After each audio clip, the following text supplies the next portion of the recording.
Commissioner ಕಚೇರಿಯ ಕ್ಯಾಂಪಸ್ನಲ್ಲೇ ನಡೆದಿದ್ದ ಕಳ್ಳತನ ಪ್ರಕರಣ ಇದೀಗ ಸಾಕಷ್ಟು ಅನುಮಾನಕ್ಕೆ ಎಡೆ ಮಾಡಿಕೊಟ್ಟಿದೆ. ಕಳ್ಳತನ ನಡೆದು ಹಲವು ದಿನಗಳೇ ಕಳೆದಿದ್ರೂ ಪೊಲೀಸರು ಎಫ್ಐಆರ್ ದಾಖಲಿಸದೇ ಇರೋದು ಇದೀಗ ಭಾರಿ ಚರ್ಚೆಗೆ ಕಾರಣವಾಗಿದೆ. ಅಷ್ಟಕ್ಕೂ ಈ ಪ್ರಕರಣವನ್ನ ಹಳ್ಳ ಹಿಡಿಸೋಕೆ ಬೆಂಗಳೂರು ಪೊಲೀಸ್ ಇಲಾಖೆಯೇ ಮುಂದಾಗಿದೆಯಾ ಅನ್ನೋ ಗಂಭೀರ ಆರೋಪ ಕೇಳಿ ಬರ್ತಿದೆ.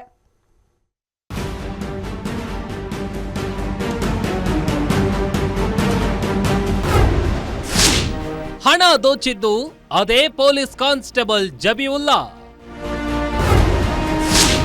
ಖಾಕಿ ವಿರುದ್ಧ ದೂರು ದಾಖಲಿಸದೆ ಪೊಲೀಸರೇ ಕಳ್ಳಾಟ. ಕೇಸ್ ಮುಚ್ಚಿ ಹಾಕೋಕೆ ಮುಂದಾದ್ರ ಪೊಲೀಸ್ ಹೈಕಮಾಂಡ್. ಸೈಬರ್ ಕೇಸ್ನಲ್ಲಿ ಆರೋಪಿಯೊಬ್ಬನನ್ನ ಬಂಧಿಸಿದ್ದ ವೇಳೆ ಈ ಕಿಲಾಡಿ ಪೊಲೀಸಪ್ಪ ಜಬೀವುಲ್ಲಾ ಕಾರ್ನಲ್ಲಿದ್ದ ಬ್ಯಾಗ್ ಕದ್ದಿದ್ದ.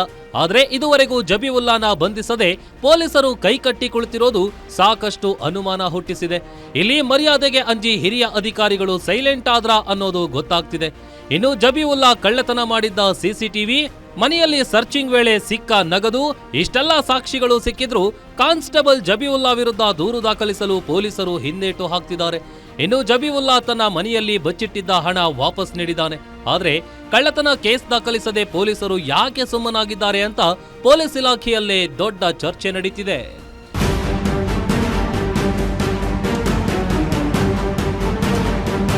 ಇನ್ನು ಆಯುಕ್ತರು ಕ್ರಮ ಕೈಗೊಳ್ಳಲು ಹಿಂದೇಟು ಹಾಕಿದ್ದಾದ್ರೂ ಯಾಕೆ ಅನ್ನೋದೇ ಇಲ್ಲಿ ಯಕ್ಷ ಪ್ರಶ್ನೆ.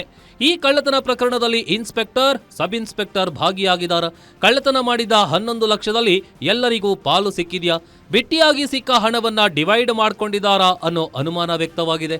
ಇನ್ನು ಎಫ್ಐಆರ್ ದಾಖಲಾದ್ರೆ ಡಿಪಾರ್ಟ್ಮೆಂಟ್ ಎಂಕ್ವೈರಿಯ ಭೀತಿ ಇದ್ದು ಡಿಇ ನಂತರ ವರದಿ ಬಂದ್ರೆ ಅಮಾನತಾಗುವ ಭಯವಿದೆ. ಹೀಗಾಗಿ ಎಫ್ಐಆರ್ ದಾಖಲಿಸಿಕೊಳ್ಳದೆ ಹಿರಿಯ ಅಧಿಕಾರಿಗಳು ಸುಮ್ಮನಿದ್ದಾರೆ ಅಂತ ಹೇಳಲಾಗ್ತಿದೆ.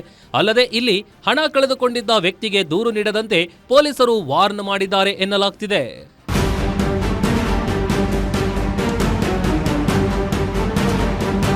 ಒಟ್ಟಾರೆ ಪ್ರಕರಣದಲ್ಲಿ ಬೆಂಗಳೂರು ಪೊಲೀಸ್ ಇಲಾಖೆಗೆ ಕೆಟ್ಟ ಹೆಸರು ಬಾರದ ರೀತಿಯಲ್ಲಿ ಅವಾಯ್ಡ್ ಮಾಡಲಾಗ್ತಿದೆ ಅನ್ನೋ ಮಾತುಗಳು ಇಲಾಖೆಯಲ್ಲಿ ಕೇಳಿ ಬರ್ತಿದೆ. ಸದ್ಯ ನಗರ ಪೊಲೀಸರ ಮರ್ಯಾದೆ ಹಾಗೂ ಗೌರವ ಉಳಿಸಿಕೊಳ್ಳಲು ಪ್ರಕರಣ ಮುಚ್ಚಿ ಹಾಕಿದ್ರೂ ಯಾವುದೇ ಆಶ್ಚರ್ಯವಿಲ್ಲ. Ajay Gowda, crime bureau, guarantee news.